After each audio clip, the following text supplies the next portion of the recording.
After losing his entire family in a tragedy that could easily be in a cheap horror movie, this kid had a simple, honest dream: to just be an ordinary student.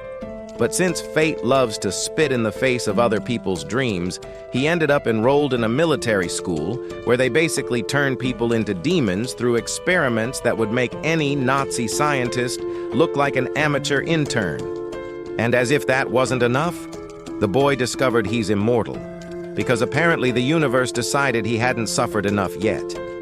In this absolutely delightful world where logic was thrown out the window and forgotten in a vacant lot, your power is determined by a number tattooed on your body. The higher the number, the stronger you are, in math so simple that even a 5-year-old would understand. But here comes the fun part. If your number drops to 0, you're thrown into the abyss, which is basically hell but with a cooler name to impress edgy teenagers. Lihito, our male protagonist, is such a despicable guy, it's impressive. Seriously, he's the kind of person who would do anything. And when I say anything, I mean anything, for the dumbest reasons imaginable. One beautiful sunny day, this gentleman ended up in a street fight, not to defend someone's honor or for a noble ideal, but simply because he tried to peek at a girl's panties. Obviously, she didn't find this attitude particularly charming and, as anyone with an ounce of dignity would do, captured him to turn his life into a living hell, probably planning 1,001 creative ways to torture him that would involve a lot of physical and psychological suffering. Now let's go to the opening ceremony of this charming military school, where Lihito finds himself sitting in an auditorium with a bunch of people who seem to have been forcibly recruited. The captain appears all pompous, giving orders as if he owned the place, until Second Lieutenant Friday enters the scene to replace him, because apparently having only one superior giving orders isn't enough in this circus of horrors. She begins to explain that their world is controlled by Althea, a mysterious floating orb that honestly looks like it was designed using Adobe Premiere Pro by someone who was still learning how to use the program. This thing appeared during a cheap Deus Ex Machina-like crisis and was built with super advanced technology that no one knows where it came from. But everyone accepted it just fine because questioning isn't these people's specialty. Althea has the power to make decisions for literally everyone through a majority voting system, which sounds like democracy, but is actually a disguised technological dictatorship. Naturally, this tin god thought it was some kind of messiah and began making megalomaniacal decisions worthy of a cartoon villain, like banning F-22s, MLRS, weapons of mass destruction, and everything that could be remotely useful in a war. The result? Things quickly went downhill because who knew completely disarming a country during times of tension could go wrong? The country fell into a hole so deep it would need a ladder to heaven to get out. The war that followed was an epic mess that destroyed entire cities, devastated the environment in a way that would make any environmentalist cry blood, and left everyone wondering how on earth they got to that point. There wasn't enough food, and people around the world began to panic collectively like ants when you kick an anthill. Friday was interrupted by the captain because, in his opinion, she was scaring everyone too much with her inconvenient facts and brutal honesty. Instead, the captain decided to use the classic recruit luring approach. He promised that if they became good obedient soldiers, they would receive wonderful rewards like money and food. And if they managed to graduate early, well, they'd get even more of these magical things called basic survival resources. This made everyone feel better because nothing cures existential dread like the promise of minimum wage and a packed lunch. The crowd began to applaud like trained seals, clearly relieved they didn't have to think too much about the grim reality surrounding them. The captain then warned them to pay full attention to the headmaster and introduced Major Gurman, who had such a German face you could practically hear Wagner playing in the background. Gurman stepped onto the stage and everyone saluted like good robotic soldiers, but instead of giving a serious and inspiring speech full of catchphrases about honor and sacrifice, he started reading a damn fairy tale. Everyone was like, "What the hell is going on here?" And a girl, along with 2 boys in the audience, started laughing uncontrollably because the situation was too absurd to be taken seriously. Gurman politely asked them to stop laughing, but they continued laughing even louder because teenage rebellion is always a good idea when you're dealing with psychopathic military superiors. That's when the captain approached them and simply shot the girl in the head without any ceremony or warning, because apparently escalating violence from 0 to 100 in 2 seconds is this institution's preferred pedagogical method.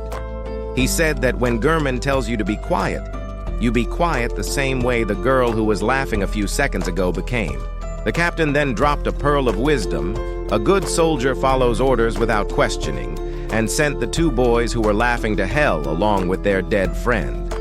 Panic seized the crowd like a virus at maximum speed as people tried to run for the doors, which, surprise, surprise, were locked.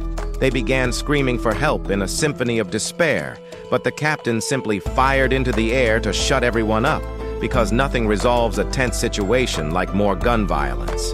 He warned that anyone who tried to escape would be treated like a regular Russian soldier in 1942, which basically means you'd be shot in the back without mercy.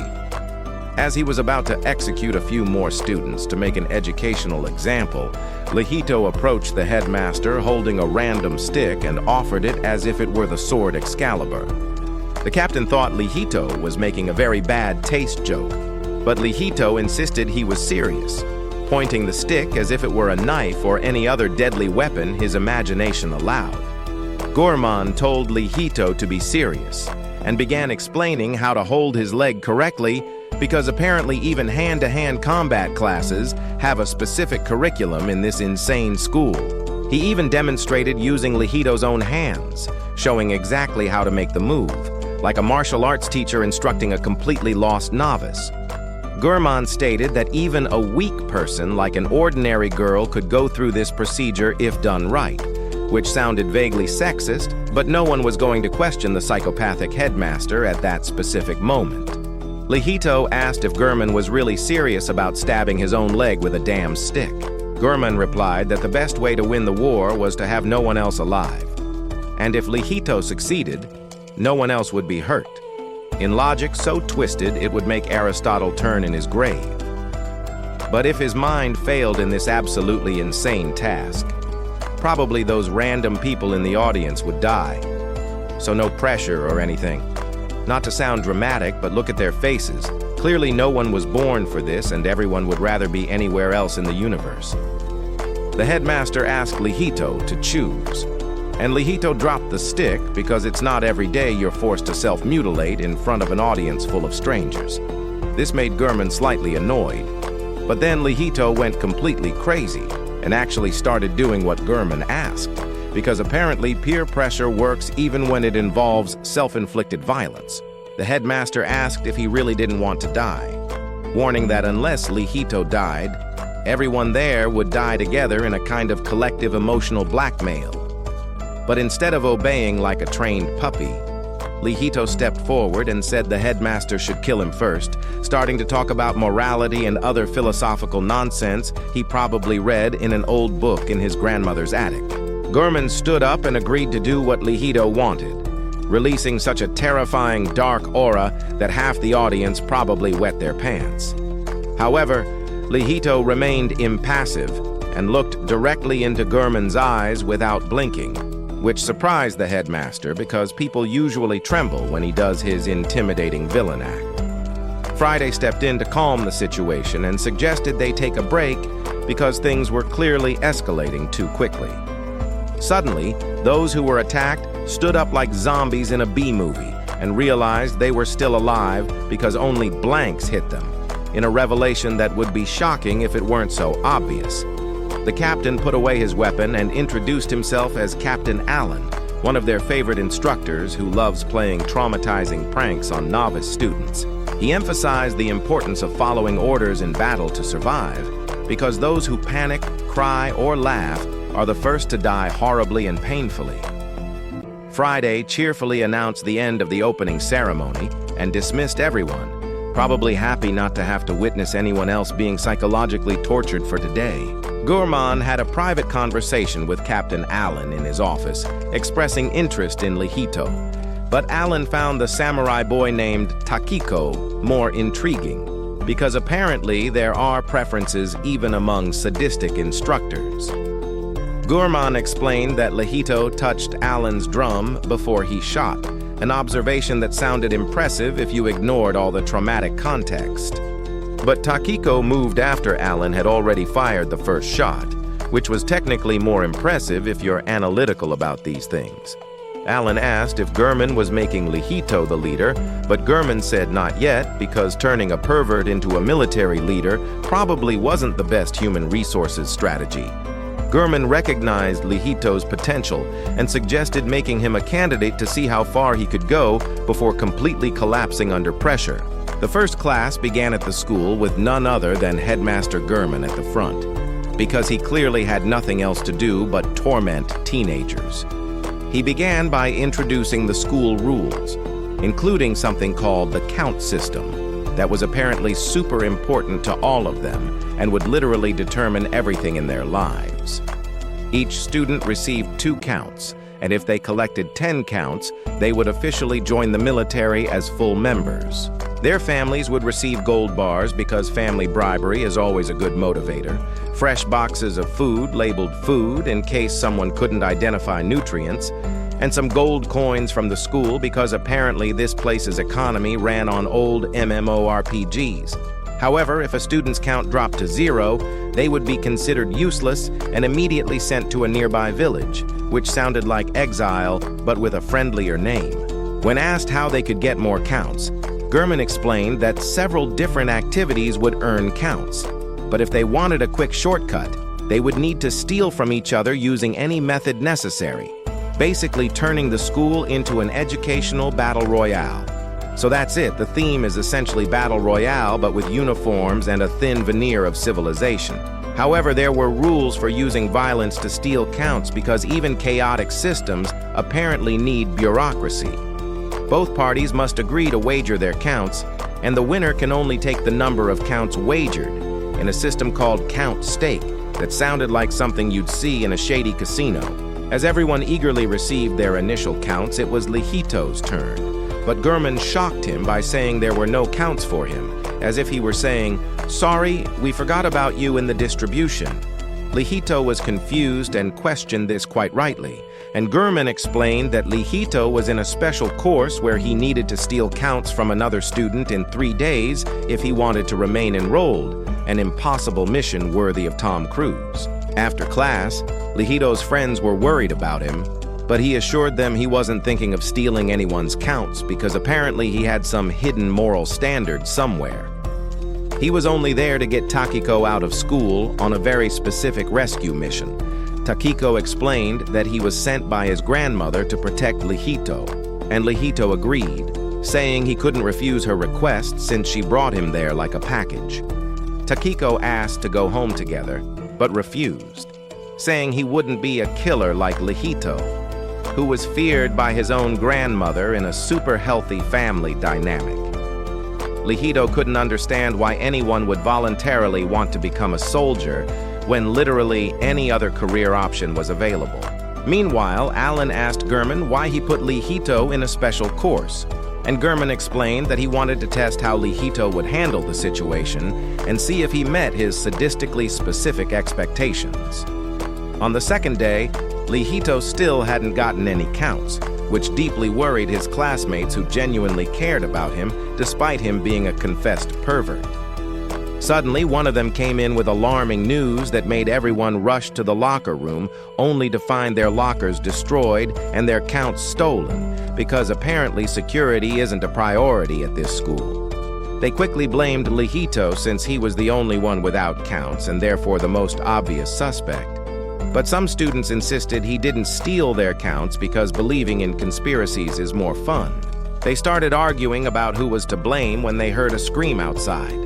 Takiko ran out and saw that it was Sanahara being pulled by her hair by a guy named Dominic in a scene that definitely violated several student codes of conduct. She begged him to return her counts, and when everyone gathered, they saw that Dominic had 10 counts shining on his body like war trophies. Takiko asked if he forcibly stole Sanahara's counts, and Dominic let go of her hair, saying she voluntarily gave them to him while cornered in an alley, which sounded like coercion, but with extra steps. The group began accusing him of having the power to enter lockers and steal counts, basically turning him into the perfect thief of this school. However, Dominic challenged them to prove anything, or if they had written their names on their counts, leaving the group speechless because apparently no one thought of basic security measures. Takiko told Dominic to return the stolen counts, but Dominic insisted he take them by force and asked Takiko to hand them over because he clearly didn't understand how blackmail works. One of the girls approached Dominic to flirt with him at a very inappropriate moment, but Takiko asked why he should obey his absurd demands.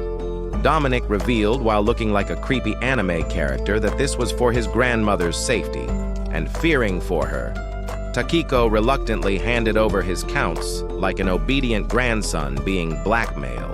The girls asked why he didn't fight back, and Takiko explained that his grandmother borrowed her dojo from Dominic's parents, and he would have nowhere to go if she kicked him out in an extremely precarious housing situation.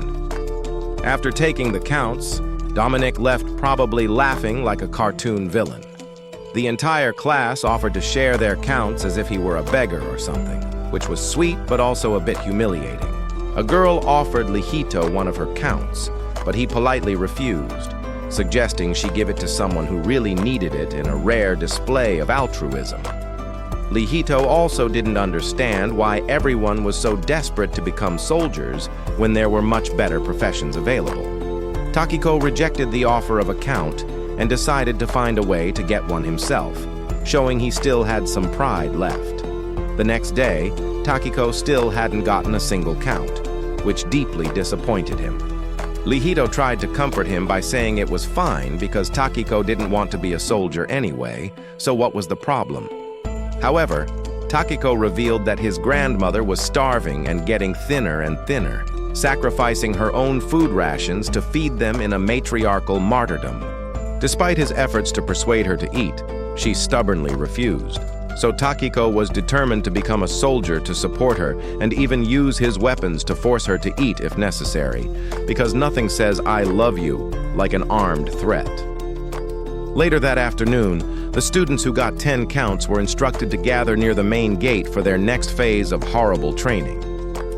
Dominic went there believing he would be the only one to qualify, but Lihito blocked his path, begging him to return Takiko's counts because honor among thieves doesn't exist, but apparently honor among perverts does. Dominic reacted violently by kicking Lihito and throwing him to the ground before heading towards the gate like a teenage movie bully. When Dominic reached the gate, Gurman forced him to count his counts before he could leave because bureaucracy never takes a vacation. Dominic proudly boasted of having 12 counts, but when asked to show them, they turned to dust and transformed into small butterflies, which surprised absolutely everyone, including Dominic.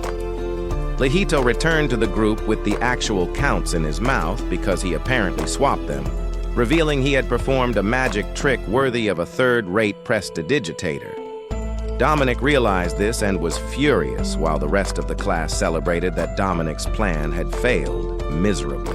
Gurman told Dominic to go back to his class because he hadn't qualified after all, in a wonderful public humiliation. Everyone returned their counts, and now Lihito had 2, earned through a sleight of hand called asset reallocation that sounded much more sophisticated than it actually was. He told Takiko he decided to stay in school, but didn't want Takiko to graduate, a statement that made 0 sense until you heard the explanation. Takiko understood Lihito's plan. As long as they were in school, their families would receive extra food rations, allowing them to support themselves while pursuing their soldier ambitions again in a surprisingly intelligent long-term strategy. A few days later, Lihito and his classmates were relaxing by a river, probably violating some school regulation. Lihito looked at the girls and was impressed because they invited him, since once they became soldiers, they would no longer have the freedom to do normal things like swim. One of them tried to show her attributes to Lihito, but he didn't look because apparently even perverts have limits sometimes. She covered Lihito with her jacket and walked past him, confusing everyone around about what exactly was happening. Lihito asked if they really wanted to become soldiers, even if it meant killing people, a super heavy existential question for a pool day. They said that if they could choose not to kill, they would, but they had no choice because career options were limited in this dystopian world. Gurman appeared and said they should aim to become soldiers who don't kill on the battlefield, like a doctor or engineer, because apparently pacifism was still an option. Lihito asked if that was possible, and the headmaster said it was possible if they were stronger than their enemies, in a circular logic that made his head ache. When asked how he would help them achieve this, Kana began to cry along with the rest of the class, happy they could become soldiers who don't kill, as if that were actually an achievable goal in this school of horrors. Later, Gurman went to a secret laboratory behind his library where he probably conducted questionable experiments. There, Friday explained that they couldn't copy the voting ability, but found new powers from Althea that sounded too convenient to be true. Gurman asked Alan about the war, and Alan said it was inevitable and all countries were preparing for it in a classic arms race. Davis suggested that Althea should have banned wars forever, instead of just banning nuclear weapons, but no one asked the floating orb its opinion on global pacifism. Gurman asked Davis if he knew where everyone who knew about Althea was, and Davis said he found them all and asked if Gurman wanted to assassinate them when the time came, because selective genocide is always a solution. Gurman agreed, and Davis warned that he had wagered his life on it, so Gurman better keep his promise or he'd be in trouble. Alan assured Davis that his genetic information was safe, and they would bring him back to life as soon as they developed cloning technology, because apparently immortality was just a few scientific advancements away. Gurman asked Friday for an update on the ACEs project, and she said the experimental lab rat was successful, but there was a problem. It had extreme violent tendencies. The rat killed another rat by biting it to death, which was concerning even for military experiment standards. Gurman asked why, and Friday said she wasn't sure, speculating that the rat's brain might be too small to control it, as if brain size was really the issue here. Friday suggested moving to human trials, but Gurman prohibited especially using students as before, because apparently there was some line he wouldn't cross. She ignored him and brought a ballot anyway.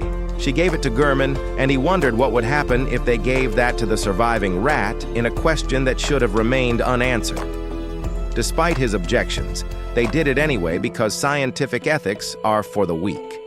They put the rat in the orb, and the rat's eyes began to glow as it started moving incredibly fast, as if it had consumed an industrial amount of amphetamines. It almost hit Gurman, but he stopped and took the ballot back before it could do more damage.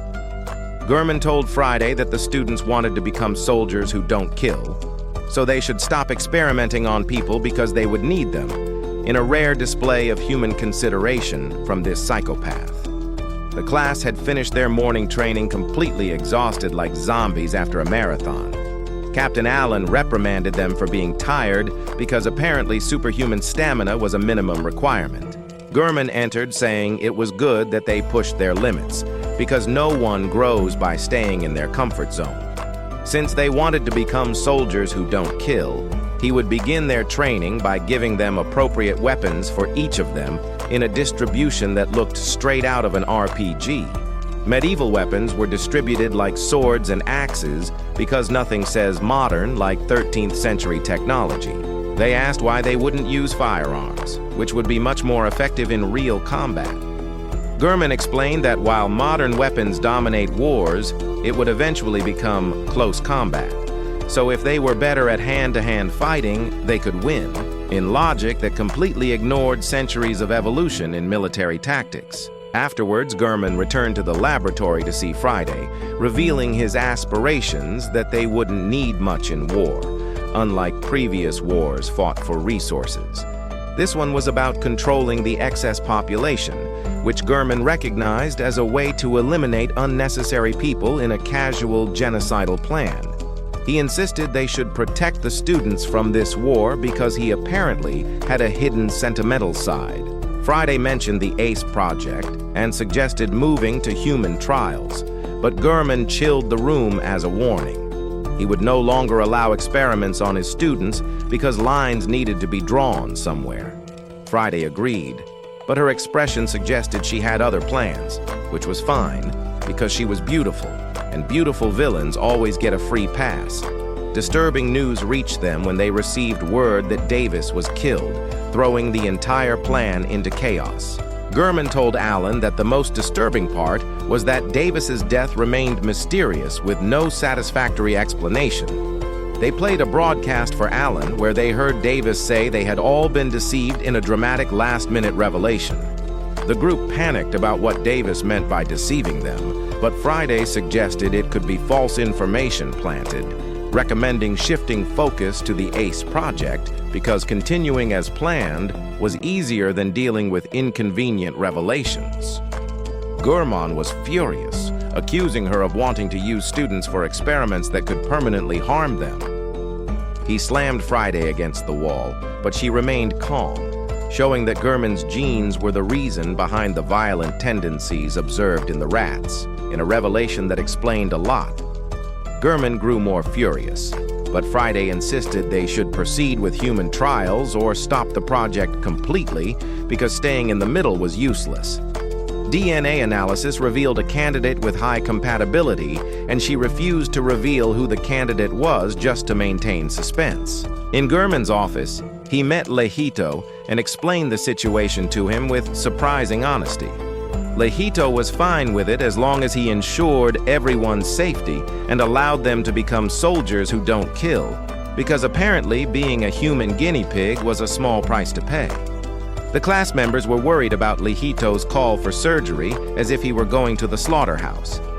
They asked why only Lihito took the risk, and Takiko, along with Friday, explained that they couldn't be background characters in a generic anime with a black-haired male protagonist leading everything, completely breaking the fourth wall.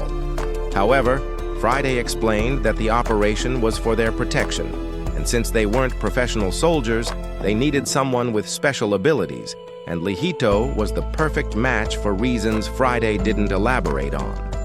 The class was annoyed by the explanation, but Lihito smiled, saying he was ready to take the chance to protect everyone, even being the most affected of them all in a demonstration of heroism that would be touching if it weren't so tragic. In the operating room, Lihito and Gurman were placed on beds side by side like surgical patients. The doctor injected something into Lihito as the operation began with all the scary medical equipment. Takiko and the others waited anxiously outside, hoping for a successful outcome while crossing their fingers and saying prayers. Meanwhile, students were playing outside when they noticed helicopters approaching them on the horizon. Alan saw them and initially thought they were joint force helicopters, but it was too early for an attack in a strategic assessment that proved completely wrong. However, he remembered Davis's words about being deceived and quickly inspected the helicopters, realizing the real danger. He immediately warned everyone to evacuate, but before they could escape, one of the helicopters fired a missile at the school, destroying it and killing several students in a cinematic explosion. Then soldiers entered the school looking for the main body while causing widespread destruction. Some girls survived the impact but were ordered by an enemy sergeant for his men not to worry about the students and prepare their weapons to massacre them all.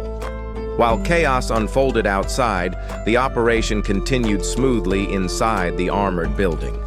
Alan prepared his weapon to face the invading soldiers with silent determination. He was about to shoot, but was almost shot himself, being saved by Dominic, pushing the soldier away in an unexpected redemption. Sanahara was scared, so she called Lihito to save her, but he was unconscious on the operating table. Dominic saw and grabbed the gun, shooting at the approaching soldiers while holding Sanahara's attributes in impressive multitasking. When the soldiers were about to finish Kana and the other girls, a smoke bomb was thrown, creating a perfect smoke screen. Takiko and others used this opportunity to attack the soldiers and save the girls like action movie heroes. The survivors hid in a classroom confused about why the war started when they were told there wouldn't be war until next March, a broken promise that surprised absolutely no one. Alan couldn't answer when he suddenly received communication from Friday, informing him that there had been a complete system reset. She explained that there were 7 ballots that could vote on Althea, while other countries around the world possessed 4, which was more than half in basic math. In other words, they were deceived by the rest of the world and changed the date to September without their knowledge, in a classic international betrayal.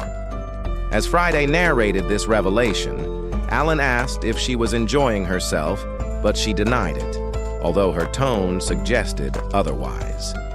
Friday explained that there was a problem. The power supply was cut, and if it didn't come back, Lihito would die because they couldn't stop the genetic injection manually in a convenient medical emergency. Lihito had excessive capacity, and soon his body would reject the procedure, leading to fatal cardiac arrest. Someone needed to reactivate the school's backup power to save Lihito before it was too late. Alan realized that soldiers controlled the school, so they needed to stop them while restoring power in an impossible mission worthy of Hollywood. Knowing the danger, Alan asked for volunteers, which basically meant these students would die horribly. The entire class agreed to go save Lihito, so everyone attacked with full bravery instead of doing any intelligent tactics, because planning is for cowards. Alan finished off a soldier with his gun while Takiko knocked down some stormtroopers who had terrible aim. They advanced, but more soldiers started shooting at them as if they were in a video game.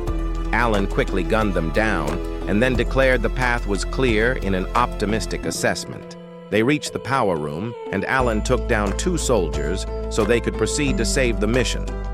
Suddenly, a guy with an RPG appeared and shot at the building, severely injuring Alan, but he happily declared he didn't have to watch the students dying, as if that were a consolation. The enemy sergeant confronted Kana and Hana, threatening to kill them unless they revealed the main body's location, because torturing teenagers is totally appropriate. Despite the threats, Hana remained silent, holding her brave stance. The sergeant prepared to shoot her since she wasn't speaking, while internally she hoped Lihito would come save them like a charming prince. The lights began to go out around the school grounds, indicating that something was happening. Meanwhile, Lihito was on the verge of death as the heart monitor read 0 beats. However, power was restored, the monitor began beeping again, and Lihito somehow noticed his white hair and heard Gurman asking how he felt in a miraculous recovery. He asked Friday to bring an item, but she advised rest because the operation put too much strain on him. But Gurman insisted on giving the item to Lihito immediately because rest was for the weak. He pressed some buttons, revealing a shiny sword that looked expensive. Gurman explained that it worked like a ballot and would awaken Lihito's power, but it wouldn't work until it was engraved by Lihito, along with his number and belief in his heart, in a very specific bonding ceremony. The process was simple. Lihito should think of an oath, say the authentication count, and declare what he should keep as a kind of line counter, and the sword would only recognize its master through a mystical blood bond. Outside the school, someone came running but suddenly stopped, making soldiers question what happened when a red flash passed behind them, hitting a wall which was Lihito moving faster than the eye could see. The sergeant ordered the soldiers to finish Lihito, but their bullets stopped when they reached him, as if there were an invisible shield. He remembered Gurman's words about accepting full power when Lihito realized he was both him and the Silver Server combined in a fusion of power. Everything around froze, and Gurman advised walking slowly until he got used to his new superhuman abilities. Lihito hardly pushed away the bullets, then noticed his friend's state, leaving him furious at their vulnerability. Enemy helicopters began attacking, circling for some reason. The soldiers were hit by bullets, and the frustrated sergeant asked why they couldn't finish Lihito when he was clearly immortal now. He pulled out his dagger and faced Lihito, who countered by saying they were the army of punch-and-kick merchants in an accurate but unflattering description. Lihito defeated the sergeant by throwing him with the hilt of his sword, ensuring victory without death. Lihito decided to end the war and kill, knowing it wouldn't be easy, but together they could endure the hardships because teamwork makes the dream work. Kana fainted because suddenly the girls fell in love with Lihito's powerful laugh, as did the boys in a universal attraction. Everyone laughed together when the sergeant and his men appeared, laughing at their impossible dreams. They revealed their bodies wrapped in explosives, planning to blow them all up in a final suicide attack. But before the sergeant could press the detonator, Lihito leaped over him, grabbing and destroying it like an action hero. He said the world was cruel, and safety meant they would die or Lihito and his friends would die in a horrible binary choice. A countdown began, saying that killing was how they protected their families in a classic utilitarian justification. Lihito begged him to stop, but the sergeant argued that such a calamity would be honorable and beneficial for their families in a glorified death cult. When the countdown reached 5, Lihito remembered his promise not to become a soldier who kills people because oaths matter even when your life is at stake. Almost reaching one, Takiko yelled at Lihito to stand up as he attacked the sergeant, ready to finish him. But Lihito quickly removed the sword from Takiko's hands and imprisoned the sergeant and his men in an indayobe, surprising his friends with controlled power. Before dying, the sergeant admitted they lost to Lihito and said no amount of training would help, but praised Lihito for his bravery, advising him to do his best to survive the war in a dying enemy's blessing. His friends worried about him, but Lihito acted like his normal self, saying he had made such a mess on himself and ran to wash it off in a strangely casual reaction. Lihito began vomiting, not believing he had killed people for the first time. He realized Dominic was right. The war wouldn't end unless they killed enemies in direct combat. He realized he had broken his promise, but eventually decided it was fine as long as he did the killing, so everyone else would be fine in a twisted martyr logic. He made his decision and swore by his number, saying he would kill enemies for all of them, carrying the burden alone. Sadly, Lihito returned to the group, but promised to ensure they would end the war quickly, with everyone agreeing. Afterwards, they celebrated their peace, but Lihito promised right there that he wouldn't kill anyone, and his class would be soldiers who don't kill except him, because he apparently liked killing. He would never make his comrades feel what he felt killing for the first time, because shared trauma isn't love. That year, a world war broke out, a war destined to reduce the excess world population until it matched the food supply in a Malthusian solution. Lihito went to war and returned safely, but his colleagues noticed a change in his mood gradually. He killed more than 1,000 people that year, unlocking the Predator ability many times like video game achievements. While distressed in the shower, still bothered by his situation, a girl named Nina approached, asking if he was okay. He looked at her but turned away without answering because communication is difficult. Lihito became the second ace born after many years playing with the little girl and taking care of her like a ghost older sister. However, he began to change more and more each day due to excessive exposure to Gurman's genes slowly corrupting him. He began to have scars that wouldn't heal all over his body and mind, including massive Gurman impulses gaining more control as he killed people as bad side effects. When he killed 10,000 people, he lost the ability to choose, even when girls tried to cheer him up, failing miserably. He no longer had his smile, simply being ordered not to kill anyone and leave like an emotionless robot. The girls realized that Lihito was no longer himself, leaving them sad at losing their friend. Kana insisted they wouldn't give up on bringing back their happy Lihito because friendship conquers all. Friday got into his head, convincing him that if he didn't kill, others would need to start killing in a false dilemma logic. Since then, he always wore a mask and never took it off in front of others, hiding his remaining humanity. The class marched to Gurman's office with Takiko leading, revealing that they couldn't let Lihito do all the killing alone because they were weak, also wanting impressive straight-line abilities. Gurman asked if they really wanted to undergo the operations that Lihito had, being honest about the risks. Everyone confirmed, ready to stick with Lihito no matter what in touching loyalty. Gurman agreed, scheduling it for later, asking Friday to postpone since the plan was to operate on all of them eventually.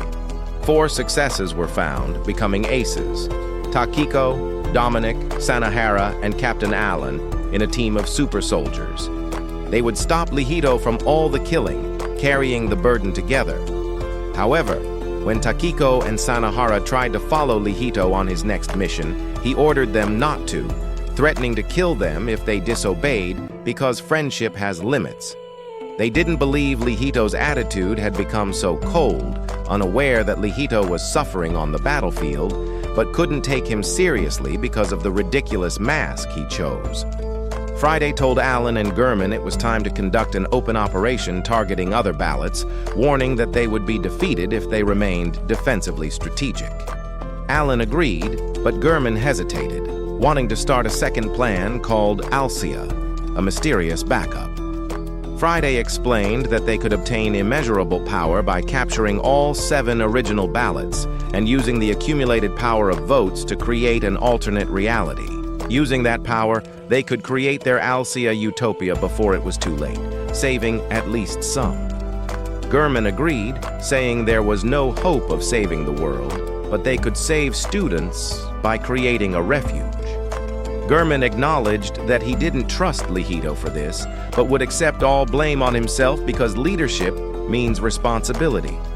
Meanwhile, Lihito began to freak out, throwing his sword at classmates, yelling at them to kill enemies, losing control. Nina and Takiko tried to stop him, but he was too strong, throwing them away easily. Sanahara tried to talk, but Takiko warned her to back off because the situation was dangerous. Lihito continued enraged, eventually cutting Sanahara's arm in a brutal accident. Despite this, class members followed his orders and moved away from the battle, sad to understand that Lihito's only remaining connection was a desire to prevent them from killing anyone. If he lost that, he might never fully return to them. 2 years later, the war finally ended, leaving Nina radiant, recording a video expressing joy at no longer needing to use powers to guess enemy positions in a welcome retirement. She explained her feelings for Lihito, mentioning a point she felt when they first met, planning to make a love letter in the video because confessing feelings during genocide is romantic. However, Lihito slept for 3 months after the war ended in an epic nap. Nina decided to train and become more feminine for him until he woke up, not remembering the events of the day the war ended conveniently. That day, Gurman and others collected all 7 original dragon ballots and passed a resolution through accumulated vote to leave the world and create their Althea utopia, escaping everything. Using Althea's immeasurable power, they literally created a continent in the sky above the earth. Then, in an accumulated vote, they took all resources from the ground to prevent attacks from below in a scorched earth strategy. Althea's population was created from human embryos of different countries and races, mixing everyone because genetic diversity matters. However, the new population remained unaware of previous civilization and the true nature of Althea in a mass brainwashing. Althea was managed by absolute power and relied on numbers applied to the population, controlling every aspect of life. Althea grew while the abandoned world struggled with limited resources stolen by the selfish Althea. Takiko objected, then grabbed one of the ballots, declaring that the class was against this and ready to rebel, fighting against tyranny. He tried to escape but was stopped by Friday and Allen, insisting that he should be confronted by Lihito because only he mattered. In their final confrontation, Lihito killed Takiko, completely shocking the class. When Takiko fell to the ground, he remembered moments of youth with Lihito, smiling nostalgically. Finally, Lihito removed his mask while crying, realizing what he had done in a belated revelation. Friday comforted him, but he offered his hands, asking for forgiveness through impossible physical reconciliation. However, Lihito blamed himself and didn't return to anyone, isolating himself. Since that day, his heart stopped beating, literally or metaphorically, depending on the interpretation. 200 years later, Lihito finally woke up. His appearance unchanged, but the weight of past years bore down on him invisibly. He no longer smiled, desperate to find out what happened to the rest of the class, discovering that they remained at the school, saving as many war orphans as possible because heroism doesn't have retirement. Despite efforts, food shortages due to dry soil and everything they did being stolen by Althea created impossible difficulties. To ensure children ate, the final sacrifice of class members was themselves, because love means literal sacrifice. That year, Lihito and Nina managed to join the military, but 5 years later, he refused to take off his mask forever. His refusal continued for 100 years, leaving Nina hoping that one day he would return to his old self and take off his mask, symbolizing healing. She asked him to marry her when that day came, even if she was old, showing eternal devotion. She waited 300 years for him patiently because true love has no expiration date. However, after 300 years, Lihito still hadn't removed his mask, breaking it in disgust, finally giving up. Althea sustained itself by stealing from the impoverished ground because parasites thrive. Lihito, after 3 centuries of contemplation, decided to destroy Althea, taking responsibility for its creation. He faced the entire military organization alone, motivated by responsibility and regret, carrying the weight alone.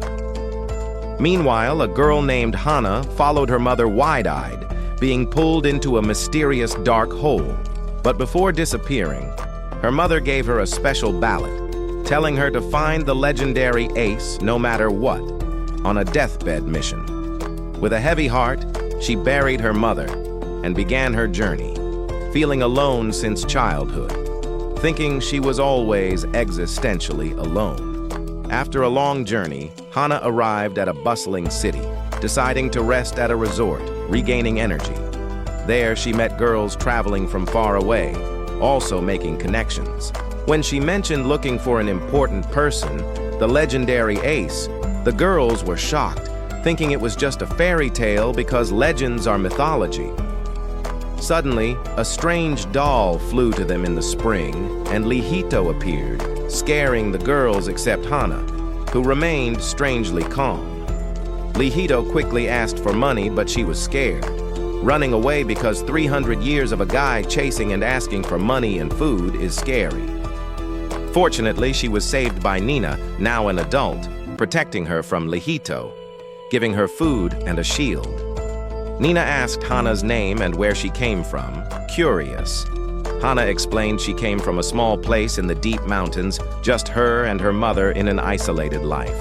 She told how she suddenly found her mother on the ground one day, dying tragically. Nina said it was abyss, but Hana didn't know what that meant because her education was limited. Then, Nina taught her that everyone in the world has a number and is governed by these numbers rigidly. She explained how she got the number 77, counting how many times customers said delicious to her in a bizarre system. Hana realized she also had a number, 441 on her thighs specifically. But Lihito, being a shameless pervert, tried to see her underwear, invading her privacy. Nina kicked him out, and other girls on the street also chased him because he was known for being a pervert, looking under girls' clothes, earning a deserved reputation. Nina continued explaining how important it was to keep increasing one's number, because if it dropped to 0, she would be sent to the abyss, basically meaning instant death. Nina noticed Hana's sad face, apologizing for talking about scary things, but Hana cried, saying she was fine because emotional is normal. Then Nina added that people with higher numbers must be obeyed, creating an oppressive hierarchy. Then she asked Hana what she was counting, and Hana said counting steps walked, shocking Nina because she counted steps every 10 kilometers, meaning more than 50 kilometers walked. Impressive. Hana explained she had been walking for 5 years to find the legendary ace as her mother wanted, demonstrating filial dedication. This legendary ace had white stars and did incredible things according to vague legends. Hana asked if Nina knew this ace, but Nina said it was just a legend because skepticism is standard. However, Hana insisted she heard that person existed, so she persisted because hope dies last. The military approached Hana, saying it was Sergeant looking for her because plots. Seeing white stars on her face, Hana was moved, believing she had found him after walking so much finally. Sergeant asked her to follow to talk, promising to take her home because trusting strangers is always a good idea. Nina tried to interfere, but Sergeant warned it was military business, so she backed off reluctantly. Hana said goodbye, thanking Nina and Lihito for their kindness before innocently leaving. Hana found herself in trouble when Sergeant tried to seduce her inappropriately. She quickly changed the subject, showing the ballot she brought, effectively distracting him. Soldiers immediately became serious, changing their posture, scaring Hana because of the exaggerated reaction. Sergeant asked if she had the ballot, but she had no idea what it meant, confused. Then he pulled out his sword, demanding she hand it over because violence solves arguments. Hana explained it was her mother's memory, so precious and non-negotiable. Sergeant didn't give up his slap, showing intimidating seriousness. As he attacked her, Nina stopped her, saying she had a higher number than Sergeant, so his orders were technically invalid. Sergeant denied it, but Nina told him to bet stars and do a count stake if not, then no obligation to obey, using rules against him. Hana agreed, not knowing what it meant, naively. When it became official, hands came out of the ground, and Sergeant closed the distance, punching her, explaining that count stake was an official battle where numbers were wagered and fought. Then he threw her out the window, chasing her on the roof, saying count stake was a privilege given exclusively to soldiers. He began to strangle her, begging her to give up because mercy was weakness. She said giving up meant accepting total defeat. Hands came out of the ground, taking all her stars, leaving only one, then adding them to Sergeant's stars, increasing his power. He demanded she hand over the ballot or prefer another count stake, betting more because greed has no limits. Hana asked why he was doing this if he was supposed to be a waste war hero, questioning heroism. Then he revealed the white stars on his face were fake, unmasking the fraud. The ace she was looking for hadn't existed for 300 years since the war happened, proving her search futile. He called her stupid and her mother for believing in a fairy tale, wasting years looking for someone non-existent, leaving Hana devastated because the truth hurts. He continued forcing her to hand over the ballot when Lihito flew to save her, saying he would bet for her heroically. But he laughed, seeing Lihito's negative number, calling him the lowest of the low, saying he wouldn't be defeated by him, despising him. He pointed his sword at Lihito, then threw him onto a bench violently. Hana ran to see, but Sergeant pushed her aside, starting to attack Lihito, laughing cruelly. However, he told his men to stop, because although Lihito's number was negative, he hadn't yet been sent to the abyss, and Lihito skillfully avoided all his attacks. Sergeant stopped, realizing the truth, confused. He asked Lihito to identify himself, close to being cut, but Lihito avoided and appeared behind Hana, surprising her. Lihito told her to stop looking for aces because they weren't heroes but murderers, and she should go back and live normally, forgetting. The mask broke from Sergeant's attack, revealing his face and sword, showing his true number, 57,000, with white stars, confirming his identity. Hana approached, starting to cry because he was the legendary ace she was looking for, fulfilling her maternal mission. Lihito told her to close her eyes, and she obeyed, confident. Suddenly, a soldier attacked, so Lihito moved so fast that the ground cracked under his feet, throwing the soldier away cinematically. He started zipping around like lightning, breaking ground and buildings with every destructive leap. Sergeant couldn't react. Finally, Lihito appeared behind him, jumping from the ground, sending force against Sergeant, hitting a wall violently. With every step Lihito took, It was like something hitting Sergeant repeatedly, painfully. He asked Sergeant to return Hana's stolen number and apologize appropriately. Sergeant kicked him with his sword, but he didn't stop, persisting. He continued attacking, but Lihito avoided easily. Lihito threw him into the air, delivering multiple impressive lightning-fast attacks. That's why they called him the Ace of Flash Strikes. And just because he had a negative number didn't mean weakness, he explained. It was just because he had been rejected by girls so many times, accumulating rejections. He jumped high into the sky, telling Hana he would gently return her stars. As Lihito attacked descending, he made a final attack on Sergeant, who surrendered, defeated.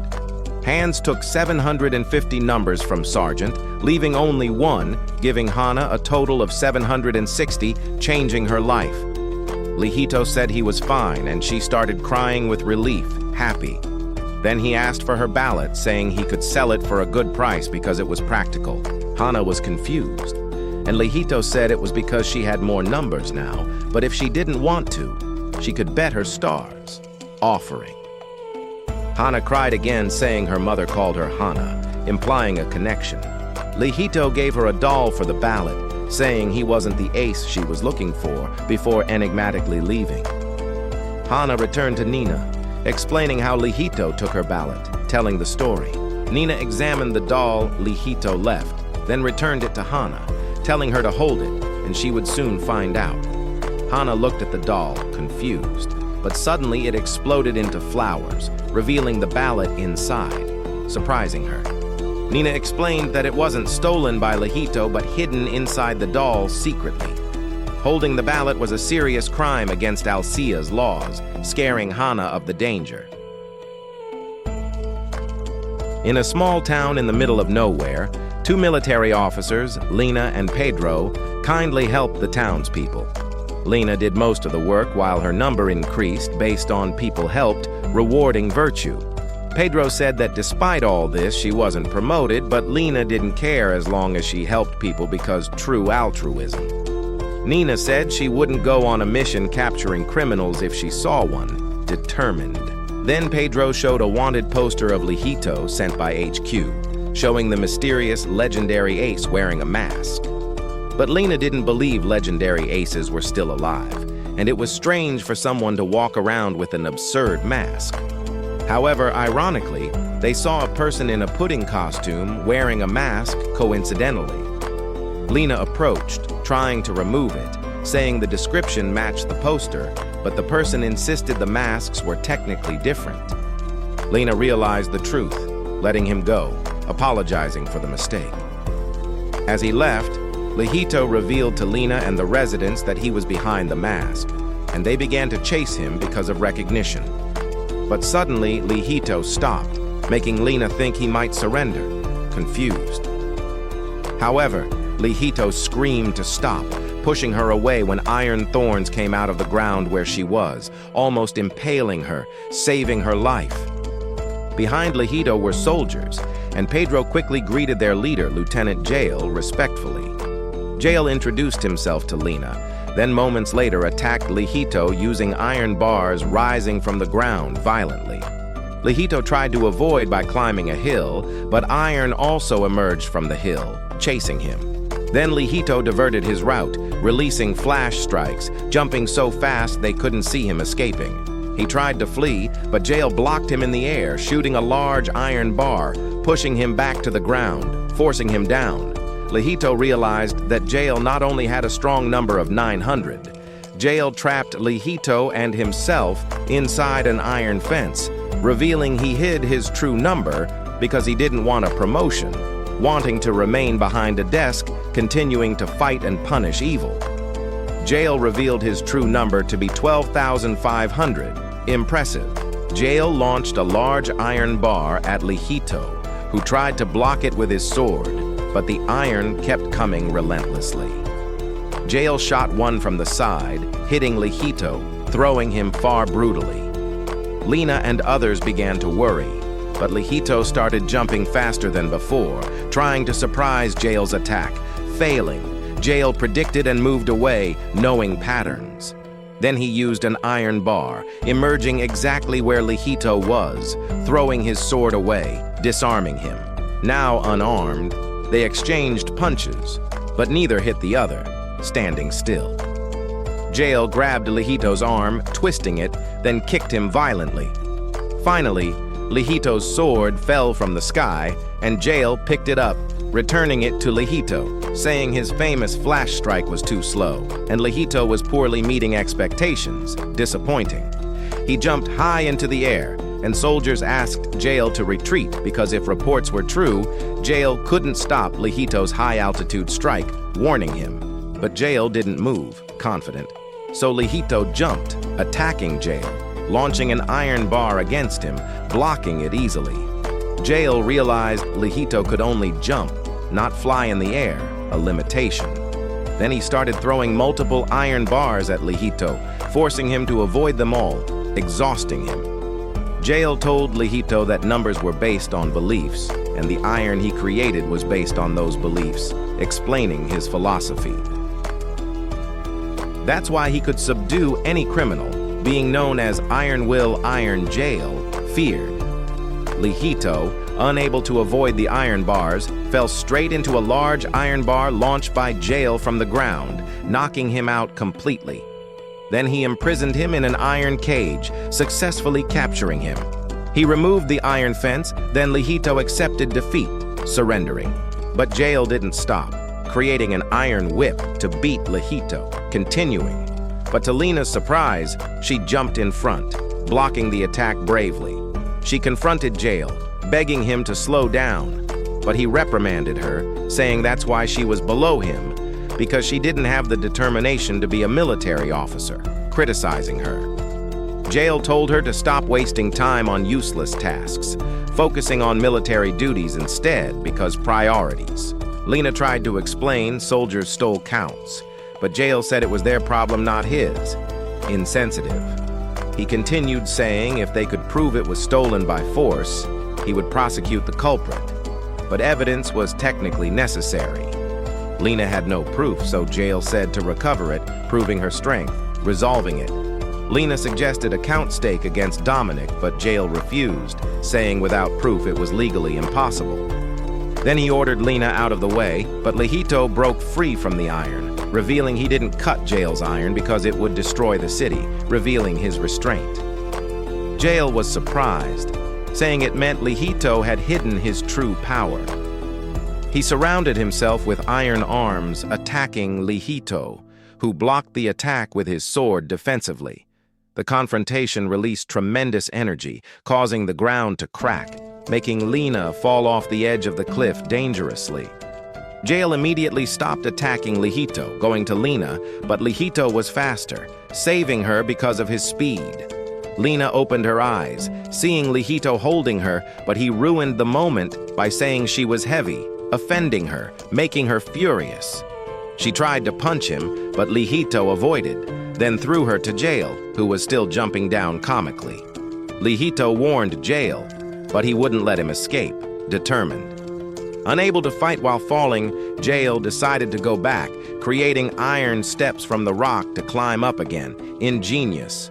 He carried Lena, yelling, calling her heavy because he never learns.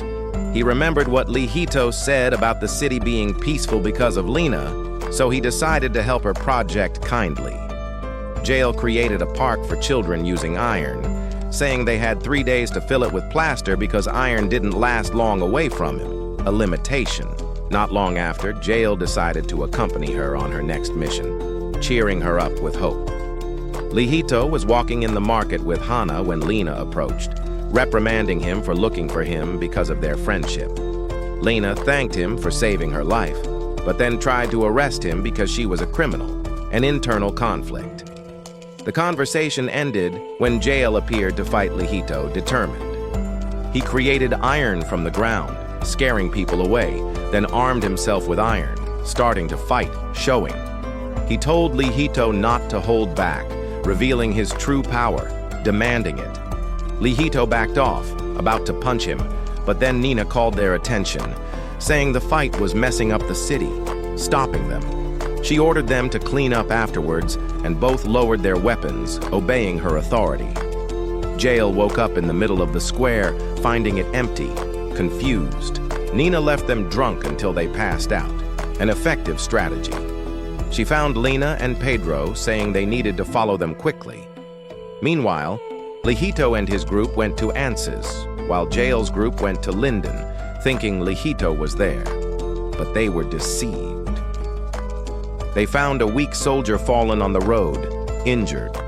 They arrived at Linden, finding it completely destroyed.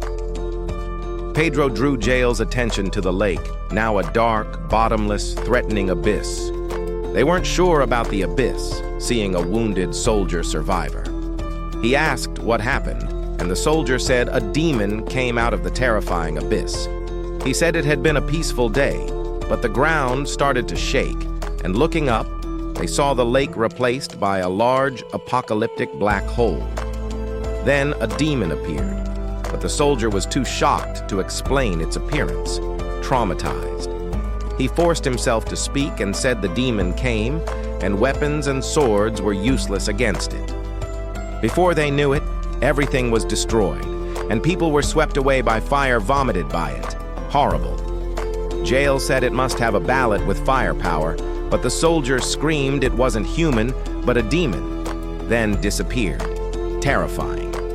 Then the soldier finally collapsed from shock, then was taken by soldiers to treat in a nearby city, healing. Jael was confused because it was technically impossible for a military member or ballot holder to fly. Flying and traveling was forbidden by Althea to prevent it, so to know what demon it was, he decided to find Lihito, questioning him. He found Lihito and his group in the nearby city by coincidence. He immediately attacked, but Nina separated Lihito and Jael, effectively preventing a fight. Jael confronted Nina, asking why she interfered with Lihito, about to become an ace, intrigued. Nina said because Lihito didn't want to, simply. Jael accused her of lying and shot at Nina, but the bullets were mysteriously deflected. Jael accused her, saying it was because of Lihito, rationalizing. Nina confirmed, saying it was just her abilities, but they were enough to stop him, confident. He shot at her, some bullets hit while others deflected, a strange pattern. Nina scoffed, revealing she was an ace, saying she wouldn't be defeated by Jael easily. Jael argued that she was like Lihito, starting to shoot, but hitting nothing, frustrating. Confused and irritated, she explained she wouldn't allow Jael to be removed from Lihito, but bullets were ineffective against her, immune. Calmly, Jael approached, pointing out that bullets lacked conviction, criticizing. Sanahara pulled out her gun, trying to shoot, but it still didn't work, the mechanism broken. Jael explained, without true belief, bullets couldn't even scratch her, protected. Sanahara tried to reload, but her hands trembled from lack of certainty, doubting. Jael closed the distance, giving a philosophical sermon about beliefs. Sanahara became anxious, admitting her conviction was not to attack anyone, pacifist. Meanwhile, Dominic was furious that Sanahara lost, but knew he needed to face Lihito, inevitable. Unarmed, Lihito deflected all of Dominic's orbs, recognizing they broke their promise, regretting it. Despite Dominic hitting him with an orb, disarming his sword, Lihito refused, wishing for a world where killing was necessary for benefit, rejecting it. When he surrendered before, he decided to do better, striving to create a better world with new allies, hopeful. He invited Dominic to join, but he refused, and they were stuck in an intense battle, almost knocking each other out, drawing. In the end, both kneeling, bleeding, wounded. Reflecting on their shared past, Lihito remembered Dominic, the war they shared, a bond. He admitted fighting, killing children, remembering enemies manipulating children to attack him, traumatic. Despite Dominic's intervention, Lihito needed to defend himself, not allowing Althea to fall into chaos again, determined. While Dominic released orbs, Lihito was sucked into a black hole, refusing to accept defeat, determined to keep his promise, building a better future. persistent. Lihito woke up, seeing himself in a field full of skulls, reaching as far as he could see, terrifying. Suddenly, masks appeared, saying they were masks of aces, revealing. They began to fill his head with dark thoughts, saying they existed only to kill souls, never finding redemption, hopelessness. Even Lihito's own mask appeared, ready to roar, full mask, saying something liberating that Lihito was ready to end himself, suicidal. The mask offered a way out of everything if he didn't kill, being able to remain there forever, temptation. Nothing would reach, and no one would die without needing to shed blood. Peaceful. But Lihito refused, saying he wouldn't be imprisoned there, denying. He pushed one of the masks, but it returned, warning that as long as he tried to escape, he would only hurt himself more, persistent. Lihito stood firm, declaring friends were waiting for him, motivated. Masks continued pulling but kept multiplying, calling him commander of an impossible dream, a soldier not killing, led by an assassin, a paradox. Dominic told Lihito that just existing would cause harm, hurting friends in the process, so the best solution was to remain in the field of skulls, accepting fate. He agreed and surrendered, overwhelmed by the weight of past actions. But he heard Hana calling, saying Dominic said he wouldn't return, but Hana insisted Lihito could because she wouldn't give up, and neither would she, persistent. Jail and Sanahara agreed, believing Lihito wouldn't return, but Dominic prepared to hit them when Hana's voice became clearer, making Lihito stand up, remembering his promise, renewed. She continued calling him, and Lihito declared he promised to return and win the battle, determined. His sword began to shine as he told the masks he would return to the people important to him, rejecting them. Masks warned he would be hurt returning, but Lihito said he had people sharing the pain and feelings, sharing the burden together. He cut all the masks, piercing the wall of skulls, escaping. Dominic's orb glowed, expanding. Then Lihito emerged, telling Dominic he promised the class, not yet fulfilling his promise, persisting. Dominic, furious, tried to attack him, but Lihito blocked, inviting Dominic to join him as he punched a wall, knocking him out finally. Others ran to him, happy he returned, reunited. Lihito promised never to abandon them again, reconciling completely.